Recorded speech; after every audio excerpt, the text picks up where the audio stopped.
Welcome to the People Chronicles. I'm Annarose, and today on Storied Women, I have Rayne Reitnauer with me. Think I got it right? You did, yes. Okay. Rayne is the owner of Cold Nose Lodge, which is? It is a luxury dog center. We offer daycare, boarding, training, grooming, and have a cute little shop out front. Cool. Okay, so besides being an entrepreneur, a mother, a dog lover, Absolutely. sister, are you sister? I'm a sister. I You're have an a older sister. brother. Okay. Yep. And a daughter and a wife.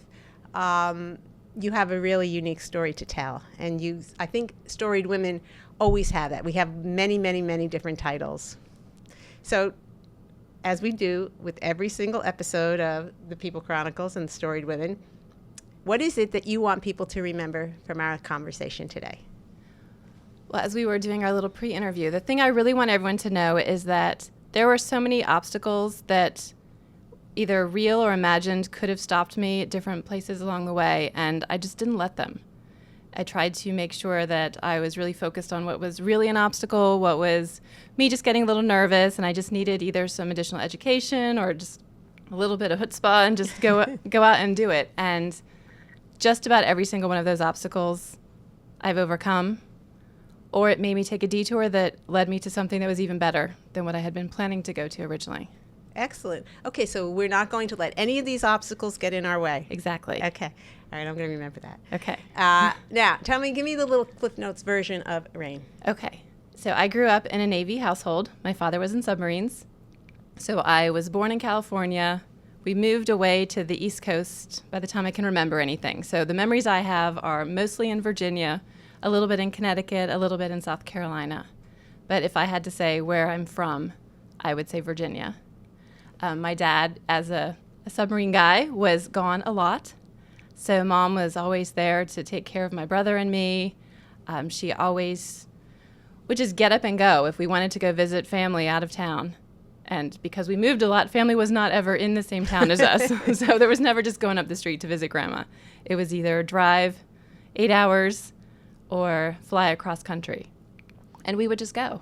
So it sounds to me like your mom was this role model for you, but as far as obstacles going, she didn't let anything stand in her way either. Right. And it's funny looking back that she did have some, but as a child I never was aware of them. Yeah. And so she always just taught me, just go. Just you don't worry if you don't really know how to get there. And this was before there was a GPS or anything. She'd just get in the car, off we'd go. Yeah.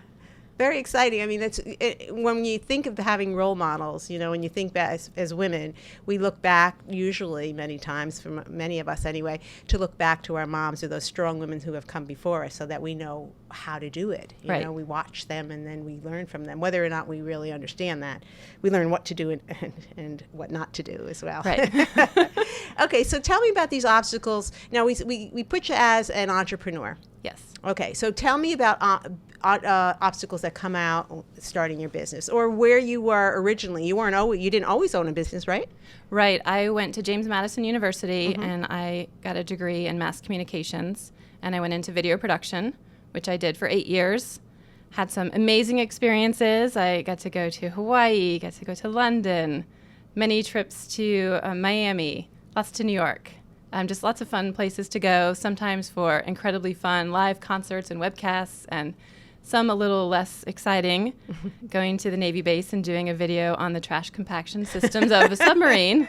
We all got to pay our dues. You have to pay your dues. It was not really an exciting video to work on. Of course, with all of them, we did a good job and shared the information needed by our clients. But some were more fun than others, and the ones that I loved the most were those that had to do with animals. And in my spare time, I was volunteering with local animal rescues. I was fostering dogs on my own at my house for organizations. But it was any way I could get that I was dealing with animals, I would. So I started looking into going back to school to become a subject matter expert. First started looking into getting a veterinary degree. And then I discovered there's this shorter degree that was only a 2-year program to be a veterinary technician. And I felt that would be a good fit for me.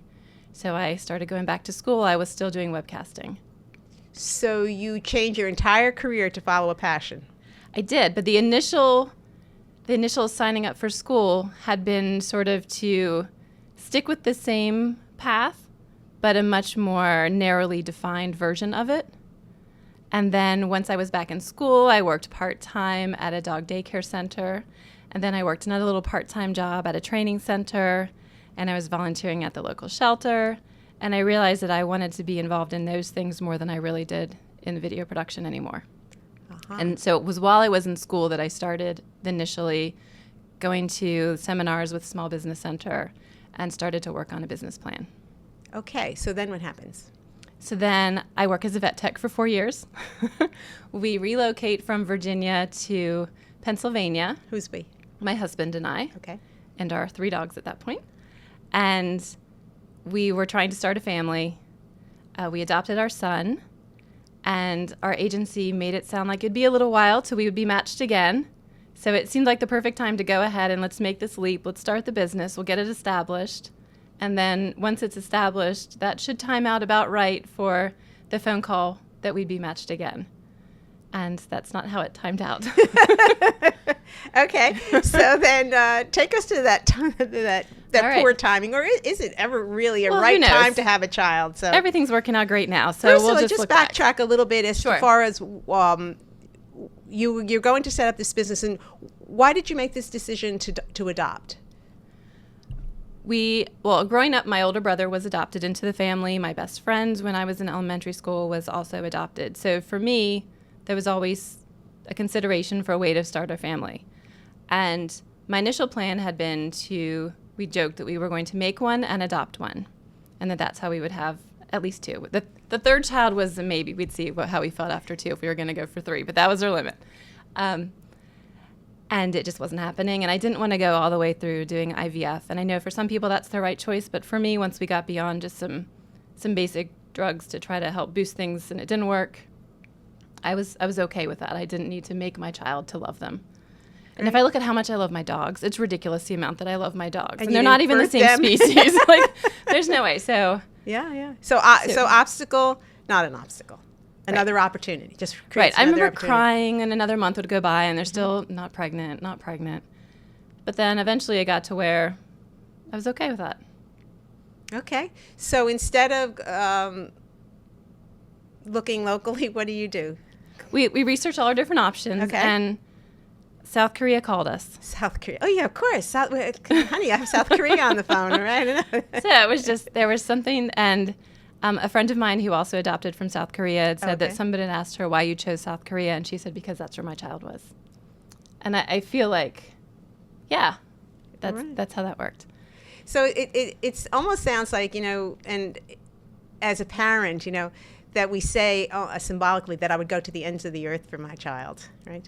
Yeah. And then I have Rayne, who literally goes to the ends Almost of the exactly earth. the opposite side, yes. Right. What we're going to do, I want to talk to you a little bit more about these wonderful children that you have, about the other obstacles get thrown in your way when it comes to your business and being, having dual priorities, as we all do as women. But we're going to take a quick break here. Okay.